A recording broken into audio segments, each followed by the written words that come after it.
Hi everyone! This video will be an overview of the characteristic features of heads, faces and hair of characters in art styles popularly associated with manga and anime, and comparison of them with the appearance of humans and other analogies. Just in case, English is not my native language, so sorry for any mistakes in pronunciation or wording. First, I need to give a bit of an introduction to avoid misunderstandings. Since this style, or rather this set of certain characteristic visual traits typical for Japanese animation and comics, does not have one specific name, I will use the term anime style. In practice, that is what usually it is commonly called. Here, the word anime covers not only anime per se, but also manga, illustrations in light novels or visual novels, some games, and any other works with similar graphic style. It is important to mention that not in all manga and anime characters are drawn this way, because many artists design characters in ways that differ significantly from what is commonly associated with manga and anime.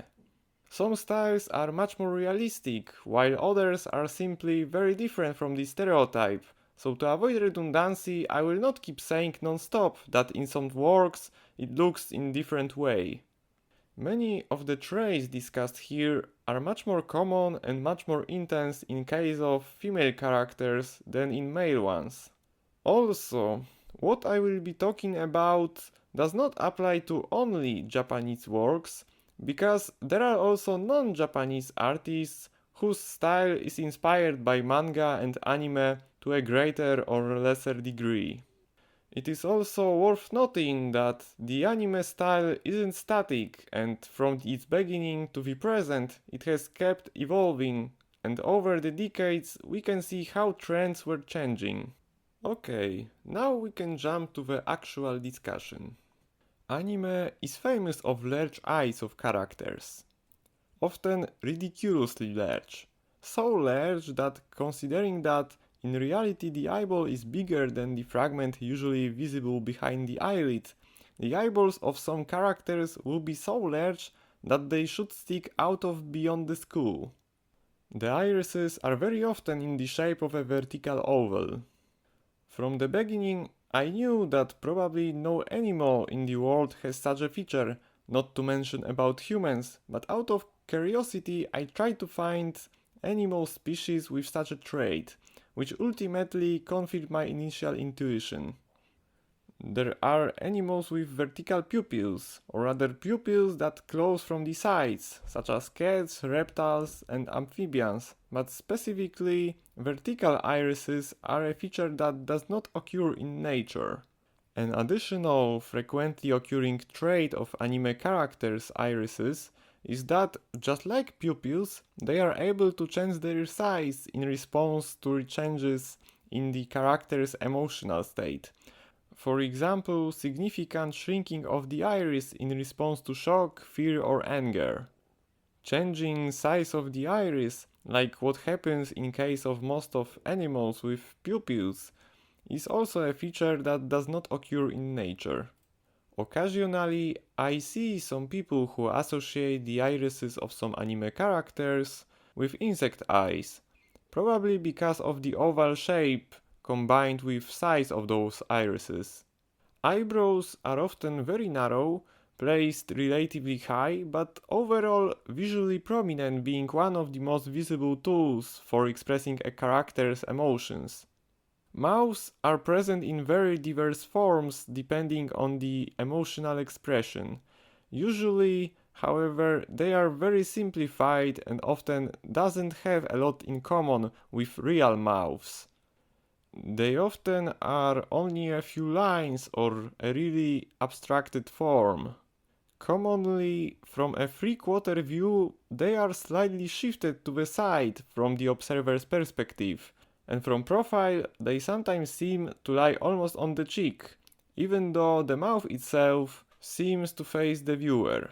On panels, frames or illustrations with a close-up on the face, mouths are often more detailed. From the front, noses are very simplified and take the form of a single tiny dot, a curved line, a light shadow, or even are completely invisible. From the side, noses are usually sharp and significantly turned up. Viewed in profile, the lower part of the face is slightly pushed forward and slightly merged with the nose, creating something like a muzzle, often bringing to mind cat's muzzle. I'm going to talk about it in a moment. A very common feature is a sharply pointed chin, often so much that one could cut oneself on it. Humans have much more softly curved chins. Some are rounder, others sharper, but practically it never happens that someone's chin is so sharpened that it becomes literally pointy. In anime style, sometimes more rounded chins occur, or sharpened ones, but at a shallower angle, giving a result that could be compared to a rectangular or pear-shaped face. Although anime is commonly associated with proportionally big heads, this is not a feature exclusive to anime styles, because it can also be found in productions and artistic styles all around the world. We can see a few examples here. If we look at Western studios' animations, we see that the heads of characters in many of their productions are also significantly larger than in case of humans. This is because big heads and eyes make it easier to express characters' emotions. Because they are bigger, it is often easier, depending on the shot, to read emotions of characters. Besides that, big heads can also be a part of aesthetics. Sometimes they can add a chill atmosphere to a style or feel more detached from reality, and sometimes there isn't even a need to be any special reason. The creators may just have such style. Also, it is worth mentioning that although in many anime styles characters have significantly exaggerated heads, in many other styles characters don't have much more bigger heads than humans. What is specific to manga and anime are the so-called chibi. These are extremely deformed humanoid forms with extremely large heads. They often serve as simplified miniature representations of characters. Necks are often very thin, both in comparison to the size of the head and the body, and often relatively long. Anime characters commonly can have any color of hairs and eyes. This is more noticeable in anime than in manga, because most manga panels are in black and white, although the characters' hair and eye colors can often be seen on covers. Hairs are often drawn in a way that it takes the form of stiff, compact strands rather than hair in the strict sense. Female characters often have very long hair. Hairstyles are commonly quite unusual and sometimes even seems to break the laws of physics. An extreme example of this can be seen in the hairstyles of many characters from the anime Shiki. A frequently appearing element of hairstyle is the so-called ahoge, which can be translated as a stupid or wandering strand of hair. It is stiff and springy strand, most often on the top of the head, though not always. It often behaves like a tail. It moves and changes shape depending on the character's emotional state. For example, suddenly tensing and straightening in surprise, or forming a question mark when the character is confused. Another frequently appearing strange hairstyle element is the so-called hair vents. In some hairstyle designs, large sections of hair fall to the sides, creating gaps underneath them, which some people jokingly associate with airplane air intakes. I made two edits of photos of women, one front-facing and one in profile, moving and scaling various elements of face and modifying the features so that they match the face of an anime character. In this case I chose Nagisa from Clannad because she's fairly representative example of most of the features mentioned earlier. I did it to bluntly illustrate how strongly anime characters with typical traits for their aesthetic differ from humans, and how much a human face has to be deformed to obtain a result similar to anime face. As we can see, the effect looks a little bit strange, even caricature-like, even a bit frightening. Personally, the front-facing version strongly reminds me of the stereotypical grey aliens popular in pop culture and UFO theories. Viewed from the front, features such as large, low-set eyes, small mouth, a nearly non-existing nose, a large head compared to the rest of the body, a thin neck, or a sharply pointed chin are features that, when you think about it, correspond strongly to the stereotypical image of an alien. Although there is no evidence that grey aliens really exist, they have a fairly established appearance pattern and are quite recognizable in popular culture. Another widely known association commonly mentioned around the internet are cats. As mentioned earlier, in profile the shape of the face is not very human-like because of the way the nose connects with the mouth and chin, creating something like a cat face. The placement of eyes, nose and mouth of anime characters resembled that of cats to such a degree that one can take a face of a cat, draw eyes, nose and mouth in the same places as on it, and after drawing the contours of the head and jaw, obtain a face very similar to those from manga and anime. As for the contour of the face, there isn't much resemblance between anime characters and cats, but it is still interesting that one can draw an anime character's face by arranging elements such as eyes, nose and mouth in the same layout and spacing as in a cat. It is hard to say whether anyone was actually inspired by cats when designing faces before these memes appeared. Probably not, but who knows those Japanese people. Ultimately, anime characters' faces do not really look like a cat face, a human face, or an alien face. In a sense, they are simply heavy unrealistic artistic forms that couldn't even exist in the real world. So, as we can see, the similarity between anime characters' faces and human faces is very limited.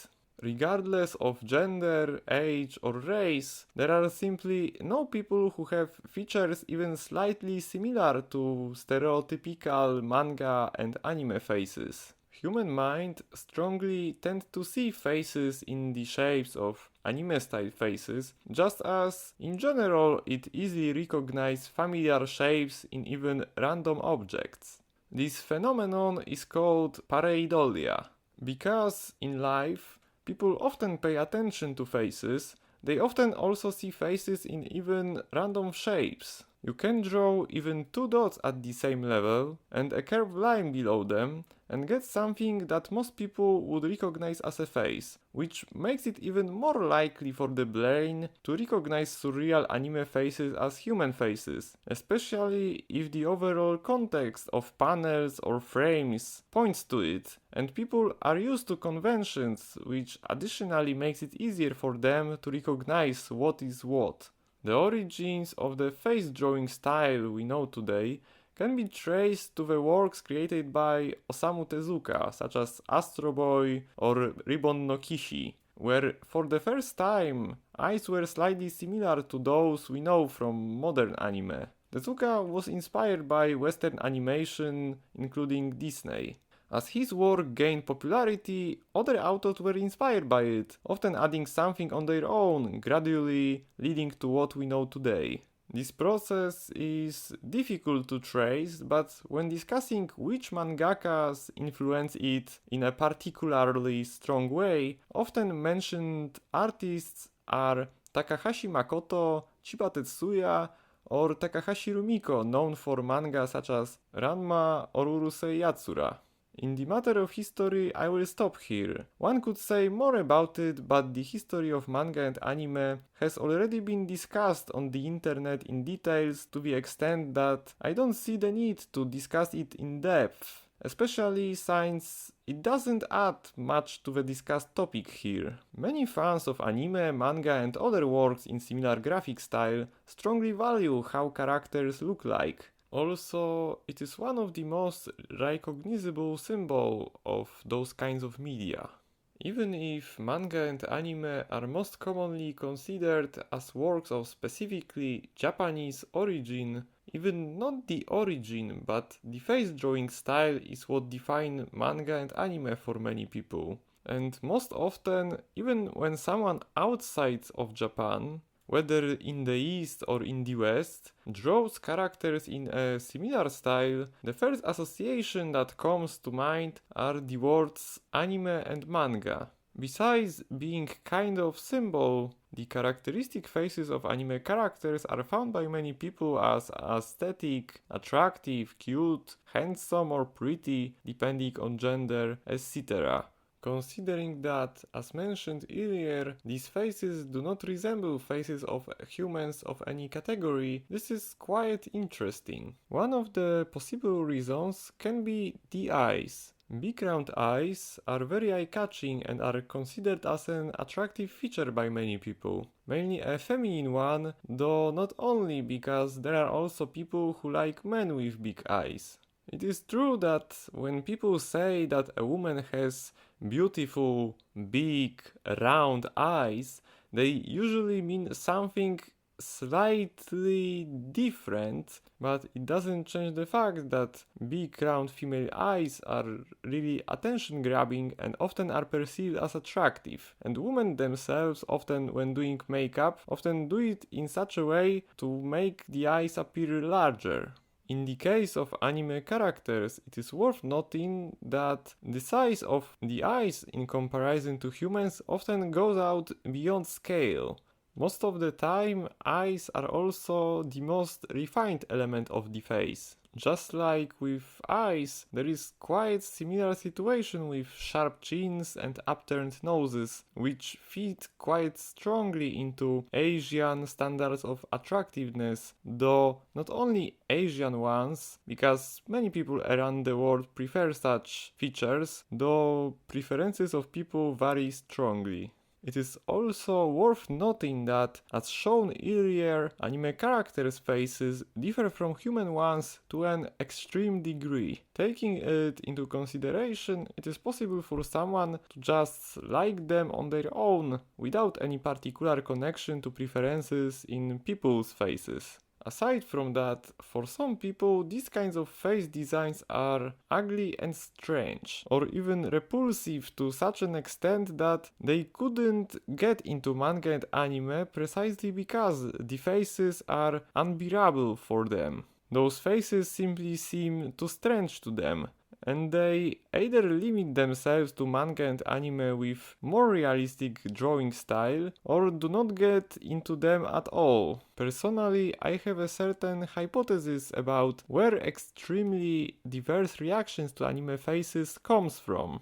Considering that they do not have a real-world equivalent, when seeing them the brain doesn't know what it's exactly looking at, and although they generally have the shape of something that the brain's shape recognition ability associates with faces, because overall it is an extremely deformed form with no equivalent, the way the brain reacts to it is highly individual and everyone may perceive them in slightly different way. Some people may consider those faces as beautiful, especially if they generally have positive feelings about frequently recurring features such as large eyes, V-shaped sharp chins, or upturned noses, while for others they may seem strange, unsettling, or simply ugly or just generic. Okay, that would be all for today. Thanks you for watching this material. If you want, leave a comment, a like or subscribe. Bye.